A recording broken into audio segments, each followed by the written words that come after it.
Salmo 46. Dios es el refugio de su pueblo y conquistador de naciones. Salmo 46. Al músico principal de los hijos de Coré, salmo sobre Alamot.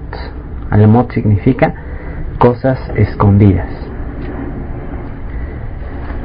Y el salmo comienza diciendo lo siguiente: Dios es nuestro amparo y fortaleza, nuestro pronto auxilio en las tribulaciones. Por tanto, no temeremos, aunque la tierra sea removida y se traspasen los montes al corazón del mar, aunque bramen y se turben sus aguas y tiemblen los montes a causa de su braveza. E inmediatamente después de estos 3 versículos está ahí la palabra Selah, que significa meditación, reflexión en lo que acabamos de leer. Y hemos estado estudiando el contexto de los últimos versos. Tienen que ver con los últimos tiempos, tienen que ver con los tiempos en los cuales el reino de Dios se establece en la tierra. Y bueno, pues antes de que este reino de Dios se establezca, tiene que haber lo que es llamado en las escrituras los dolores de parto, esos momentos en los cuales pues habrá gran tribulación, grandes persecuciones, grandes males, que de hecho ya los estamos viviendo en la actualidad. Y ante todas esas malas noticias que estamos escuchando todos los días en la televisión, todas esas guerras, rumores de guerras, enfermedades, con eso del SARS que está ahorita tan de moda, y bueno, todas las diferentes señales que Jesús mismo predijo que vendrían antes del día grande del Señor. Es importante que ante todas estas noticias nosotros podamos tener esperanza, porque si no tenemos esperanza es sumamente complicado seguir viviendo. Es muy peligroso vivir en la época actual. De hecho, la vida misma es peligrosa.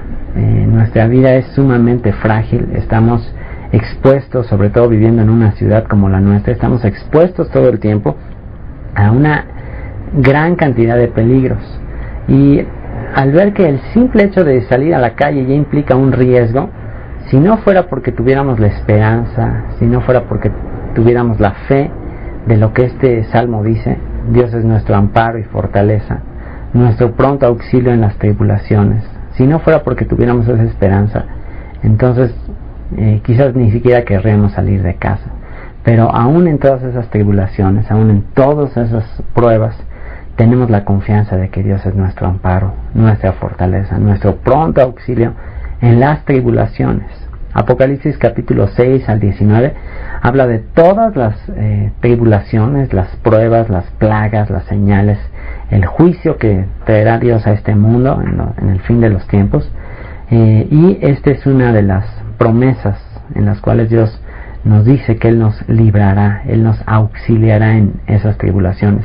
Por tanto, no temeremos, aunque la tierra sea removida y se traspasen los montes al corazón del mar, aunque bramen y se turben sus aguas y tiemblen los montes a causa de su braveza.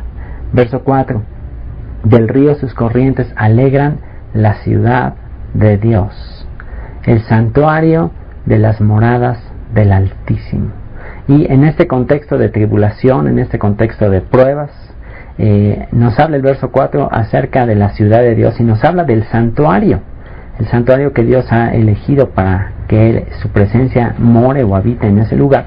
Y sin duda esto se refiere al tercer templo, sin duda esto está hablando proféticamente acerca de la presencia de Dios morando allí en el tercer templo en Jerusalén, que será edificado en medio de una gran tribulación, en medio de grandes pruebas. Y dice el verso 5: Dios está en medio de ella, en medio de esta ciudad, Jerusalén. No será conmovida. Dios la ayudará al clarear la mañana. Jerusalén será el ojo del huracán, a pesar de que será una ciudad a la cual irán a combatir todas las naciones.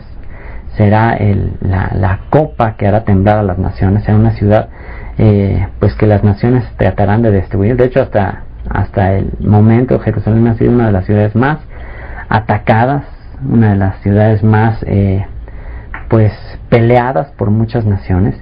Y aquí nos está hablando de que en esa ciudad, a pesar de que se van a reunir las naciones a guerrear contra ella, Dios la ayudará al clarear la mañana. Verso 6: bramaron las naciones, titubearon los reinos, dio él su voz, se derritió la tierra. El Señor de los ejércitos está con nosotros, nuestro refugio es el Dios de Jacob. El Señor de los ejércitos está con nosotros. Aquí nos habla de que Dios es un Dios fuerte, un Dios de guerra, un Dios que viene a juzgar a las naciones. No un Dios de guerra en sentido de que Él sea un Dios violento o que le guste la violencia, sino esto tiene que ver con que en Él está la fortaleza, en Él está el poder para venir de una vez por todas a ejercer su justicia a todas las naciones. Nuestro refugio es el Dios de Jacob. Verso 8: venid, ved las obras del Señor, que ha puesto asolamientos en la tierra. Asolamientos, esta palabra quiere decir que ha destruido a los enemigos, que ha juzgado de una vez por todas a los enemigos, aquellos que han tratado de destruir la tierra, aquellos que han tratado de destruir al pueblo de Israel, serán destruidos, que hace cesar las guerras hasta los fines de la tierra. Y en este momento, una vez que Dios viene y establece justicia y que le demuestra al ser humano que para él es imposible autogobernarse, esa es la razón por la que Dios enviará a su Mesías, Dios enviará a su ungido a la tierra. Esa es la razón. La razón es que el ser humano no es capaz de autogobernarse. El ser humano ya ha intentado todas las diferentes clases de gobierno posibles. Los partidos políticos se la pasan diciendo que van a hacer un mejor trabajo que el anterior, que el cambio y todo eso, y pues en realidad vemos que las cosas no cambian realmente. Y esto es porque la naturaleza del hombre no puede cambiar. El hombre y el corazón del hombre son absolutamente irremediables, de acuerdo a la Escritura. El corazón del hombre es perverso, no tiene manera de autocorregirse, a menos que Dios intervenga de manera milagrosa en su vida. Y aquí estos textos nos hablan de que finalmente Dios intervendrá una vez más en la historia y enviará a su ungido, el cual establecerá el reino, establecerá el trono de David en la tierra. Y una vez que esto sea establecido, una vez que el hombre se dé cuenta que ni el comunismo, que ni el socialismo, ni el capitalismo, ni la monarquía, ni la democracia, ni la aristocracia, ni absolutamente ningún tipo de gobierno, ningún tipo de forma en la cual el hombre trate de gobernar a los demás, ha sido capaz de traer la paz, la seguridad, la satisfacción, la realización al ser humano. Sigue habiendo una gran cantidad de problemas, hambre en esta tierra, guerras, y a pesar de que pues cada vez avanzamos más a nivel tecnológico, pues también los problemas son mayores. Tristemente los mayores recursos se destinan a construir armas y elaborar armas para pelear, para la guerra. Y aquí este salmo nos habla de la esperanza en la cual Dios de una vez por todas hará cesar las guerras hasta los fines de la tierra, que quiebra el arco, corta la lanza y quema los carros en el fuego.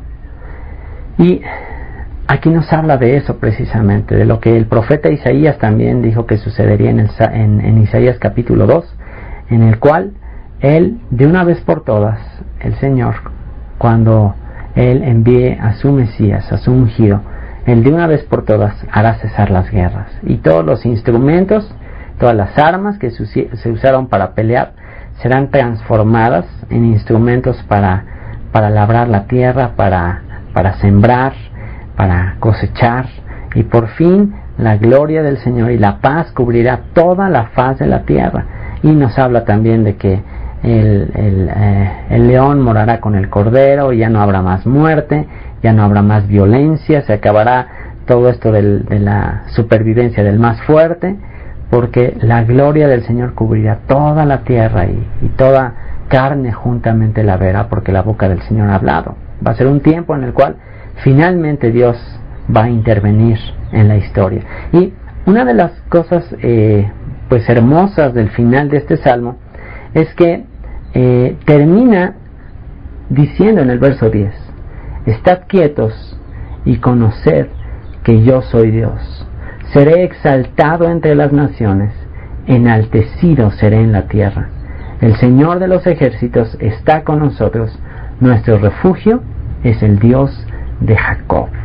Y estos dos últimos versículos: estad quietos y conoced que yo soy Dios, seré exaltado entre las naciones, enaltecido seré en la tierra, el Señor de los ejércitos está con nosotros, nuestro refugio es el Dios de Jacob.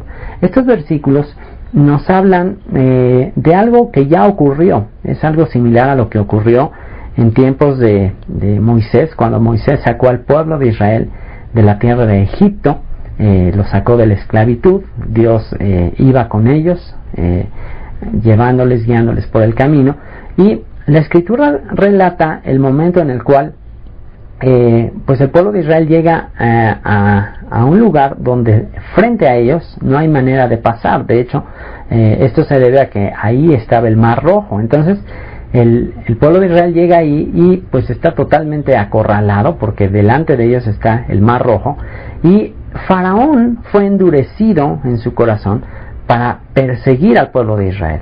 Así que imagínense ustedes, la nación más poderosa, el ejército más poderoso del mundo en esa época, viniendo en contra del pueblo de Israel, un pueblo de esclavos, un pueblo pues de agricultores, un pueblo que pues no tenía ni siquiera armas, no tenía manera de pelear. Imagínense lo que habrá sido este pueblo indefenso frente al mar, de repente siendo perseguido por el ejército más poderoso. Y venía el ejército poderoso con todos sus carros, sus caballos, y de pronto al ver esto el pueblo de Israel empezó a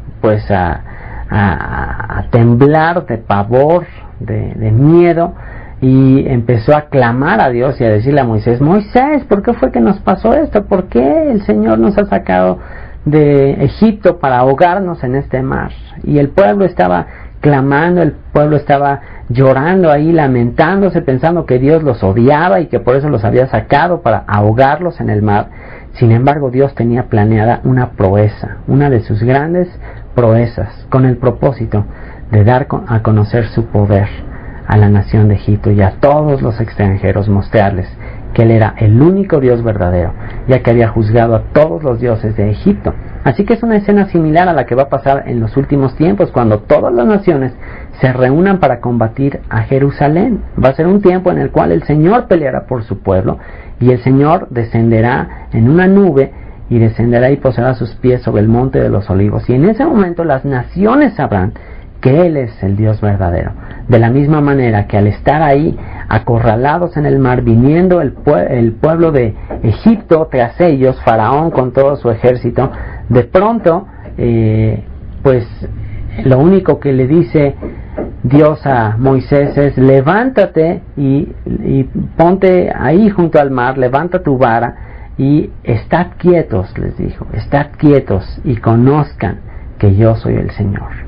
Estén quietos y vean la salvación del Señor. Y lo único que hizo Moisés es levantar esa vara, y entonces el mar comenzó a abrirse y cayeron truenos, relámpagos sobre el ejército de Faraón.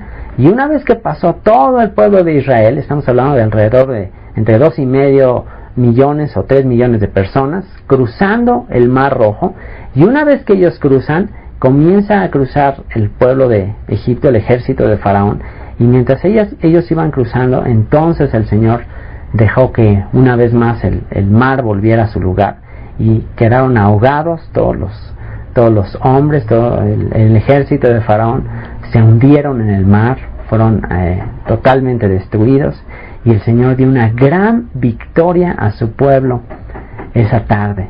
y fue algo glorioso. Fue un momento, después en ese momento todo el pueblo empiezan a cantarle al Dios de Israel, empiezan a celebrar la victoria, y fue un momento glorioso que se repetirá de acuerdo a este salmo y a otras profecías, un momento en el cual el Señor una vez más librará al pueblo de Israel de todos sus opresores, de todos aquellos que vienen en contra de ellos, y en ese momento que ellos están indefensos ante el ejército de todas estas naciones, es cuando el Señor únicamente dirá, tal como lo dijo allí en el Mar Rojo: estad quietos y conoced que yo soy Dios.